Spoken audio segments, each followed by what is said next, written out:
What's up, you guys? Welcome back to another video. This is going to be another comic book pickup video. Trying a different format. Y'all let me know how it is. It's a little callywumpus, but I'm trying to show the comic, not me, in these videos. So, I've discovered, if most of you guys know, I'm new to comics. So, I've been at it for about a month now, I guess, and how I'm going to do my comic book pickups is I'm going to try to show all the new releases as I get them. But I also don't want to show anything that I haven't read yet, so I'm going to basically just make up a stack as I see fit and do the video on it. That way I'm not uninformed on anything like that before I talk about it. So anyways, I discovered these True Believers Marvel books. They're only $1, and it's like old popular stories reprinted. So I kind of went crazy on them. I have a bunch coming in from Midtown, and I'll show them as I read them, you know, in videos. So anyways, without further ado, let's just get started because it's already a minute in and you're only seeing one comic. But yeah, this is Marvel True Believers, The Avengers Ronin. I liked it a lot. That is Doctor Strange on the cover, if that doesn't tell you anything about it. Ronin is basically Hawkeye. So, it was pretty good. It happens after Secret Empire. Or Empires, I'm not sure. But yeah, I liked it. For $1, totally worth it. And this came out in April, so if you see it around, maybe pick it up. It's got Tony in it. And Wolverine. It's got a bunch of people in there, actually. So yeah, I enjoyed that one for $1. Next, we have another True Believers book. This is Avengers Thanos and Gamora. Pretty good. You can kind of tell this. I'm not sure. I don't know too much. I haven't read Infinity War or anything like that yet. I do have them, but I haven't read them yet. But this seems like it's leading up to the events in the Infinity War movie almost. But yeah, I enjoyed it. It gives kind of some backstory about Thanos as a father figure, or lack thereof, and how Gamora was created. Well, she wasn't created, but she was enhanced, I guess. It's the best way to do it. But yeah, I like that cover art. For $1, like I said, I'm definitely going to be picking up every new True Believers from this point on. This is the Avengers Stormbreaker. It's $1. That's the story of the other Thor weapon that was made. You can see it in the movie. At first I thought I wasn't recording. I was like, oh my goodness. But yeah, pretty cool. It's the story of how the other Thor weapon was made. Pretty neat. Let's see if I can figure out when this came out.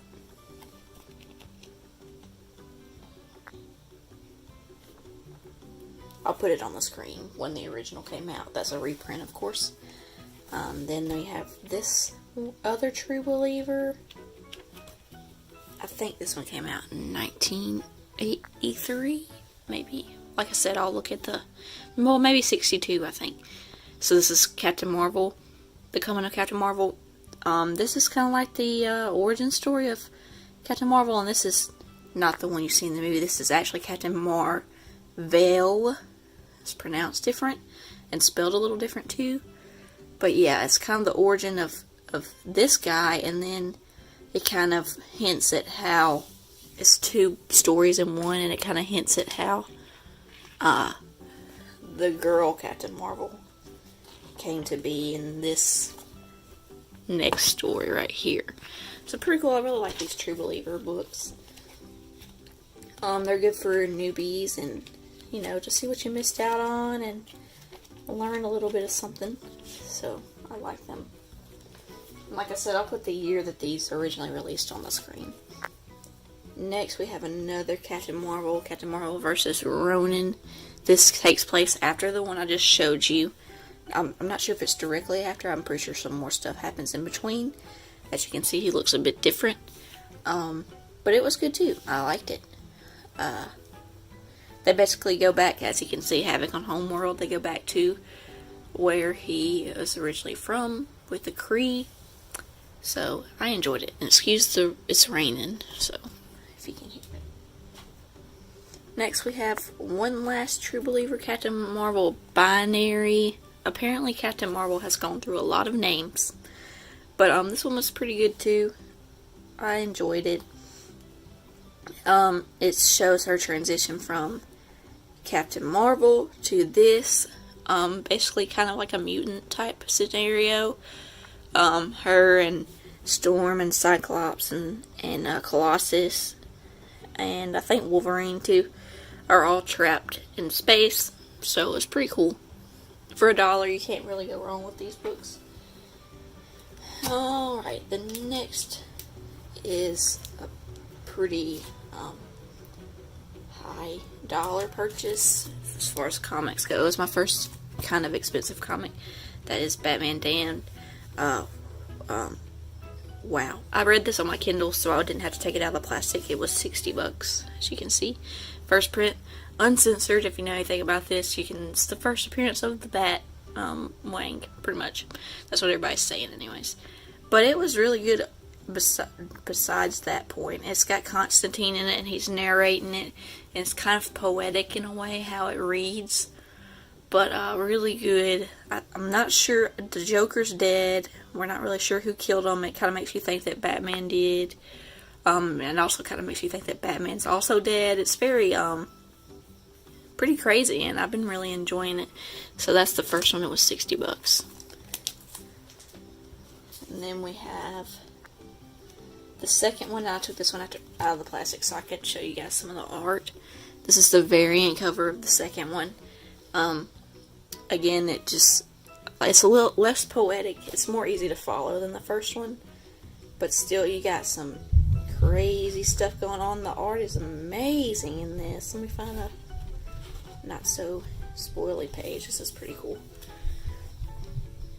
So yeah, look at that. Look at that building. The details on that. Crazy. But yeah, I've been really enjoying this series. Pretty dark. And then I also got the regular cover of number 2 because I thought it looked cool too.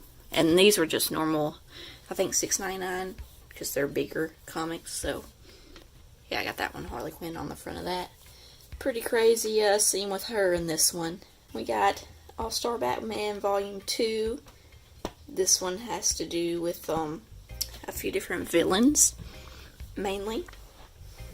He's having to kind of get help from villains in these. Pretty good. Not as good as the first one that I showed you in a couple episodes back. But I liked it. Jacques doesn't really do much of the actual art in this one. It's some other peeps. So I didn't really enjoy the art as much. He did do some covers. But, I mean, it's alright. The art's alright. But pretty good story anyways. I liked them. Here's some variants. Let me show you one of my favorite. Let's see.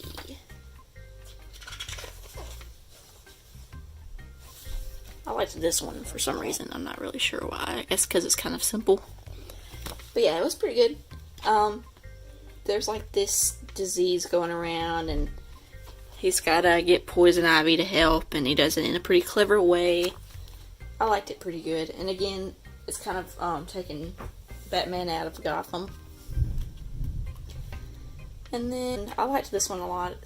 It tells you more about Alfred's past. This All-Star Batman Volume 3. The first ally. I really liked it. It delves more into Batman and Alfred's relationship and Alfred's past. It's pretty cool. The art was pretty good in this one. Check that out. So yeah, I enjoyed it. Pretty much, you can't go wrong with Batman. This Supergirl, DC Rebirth Volume 1, Reign of the Cyborg Superman.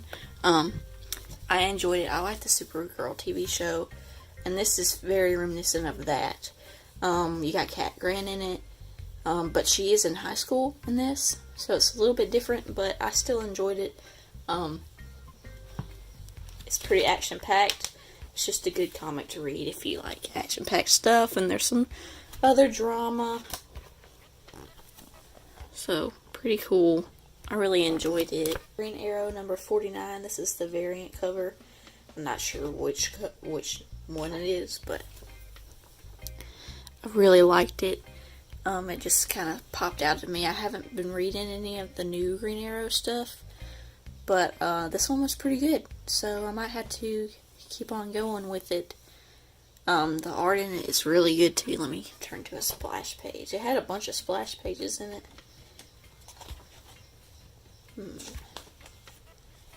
Like, look at that. Oh, pretty cool. So I really liked that. Next we have Green Arrow number 50, which is also a variant cover. This one was $4.99 for some reason. The other one was $3.99. It is a little bit thicker, so that might be why. And I'm not sure if it's going to continue after this or not. It ended in a way that they could maybe be taking a break for a little while. But really cool. Again, art, really nice. I enjoyed both of those. This one was kind of a dud. I picked it up off Midtown. I believe it was for like $2 and something. And it is Arrow number 1. It is based off the TV show. It's from the world of the TV show. It's alright, kind of boring for a number 1 issue. It didn't, like, a number 1's supposed to make you want to read the next one in it, and I just wasn't interested in this one very much. The art was okay. So yeah. I might have to put that one aside to get rid of at some point. Now these were great. So my LCS peeps told me about these. So I got on Midtown and I ordered the separate ones. I could have got the TP for like a couple dollars more. So actually getting these individual was actually cheaper for this time. But Green Arrow, the Longbow Hunters, and this is book 1, The Hunters. It's basically Green Arrow going back to his roots, using no special arrows and stuff like that. He meets Shadow in it from the TV show. If you watch the TV show, you know who that is. But she's not the same as she is in the book. In the comics. But yeah, I really, really enjoyed this. Dinah Lance is in it. Really, really good. I enjoyed this a lot. It's a little mature, which I've noticed that a lot of comics are more mature than Kitty at this point. But I enjoyed it a lot. And it's pretty thick, too. It's not like your typical comic book, so you get a lot in it. And then here's the second one of those. Dragon Hunt. You get more backstory about Shadow in this one. Then the third one is Tracking Snow. So pretty cool. I liked those. Definitely keeping those. So alright. So the next few, I really like Black Widow. So her new series just started. So I was managed to get those and catch up. There's only 3 so far. So that's the first one. I really like this story a lot. It's again after the events of Secret Empire. She goes off to this island, I guess. And some underground like kidnapping of women is going on and having them put on this. It's pretty hardcore, like pornography site, and the highest bidder gets to say in the live stream to do whatever the heck he wants with the girl. It's crazy. But so yeah, Black Widow's trying to shut them down. So it's pretty interesting and hardcore. The third one left off on a cliffhanger, so I am patiently or impatiently waiting for the next one. Alright, so in the last pickup y'all saw, I was talking about the 4th issue of The Witcher Flesh and Flame. There it is. That is the last one of that run, and I really liked it. It was good. Dandelion was in it. It was mainly Dandelion and Geralt getting themselves into a pickle that Dandelion created, of course. Alright, next was a cover by. I just really liked this cover. The story was okay, but It is Catwoman number 9. That is an Artgerm cover. I really, really like his style. Gosh, that glare. But yeah, it's pretty good. Pretty cool. And then we got the third Marvel Action Avengers. Pretty cool. I enjoy this. This is just action-packed fun. The story's not gonna blow you away or anything, but it's pretty good, and I like it. It's very reminiscent of the movies, so yeah. And the last floppy is Symbiote, I don't know, however you want to pronounce it. Spider-Man issue 1. I also ordered the Artgerm cover off Midtown for that one. It's got, I think it's Black Cat on the front. Or it might be Gwen Stacy, but Gwen Stacy isn't in this book, so I'm assuming it's Black Cat on the front. I think that's her name. Pretty sure. But yeah, she's in the video game. But yeah, this is pretty cool. I like the story so far. It's a different kind of take. It makes you feel bad for the bad guy. And kind of be angry at Spider-Man in a way. So, pretty interesting. I definitely recommend you check it out. I like that one. Alright, so we got 2 trays, or, well, 1 graphic novel. And that is the most, I'm pretty sure it's the most famous of them all. And that is The Killing Joke by Alan Moore. Freaking awesome. It makes you think about what the story meant to Joker and what it meant to Batman. I just really enjoyed it a lot. I can see why it's very popular and pretty dark. The art is pretty good. Let's see if I can't turn to a page that's not too spoiling. So yeah, this is pretty cool. This isn't too bad.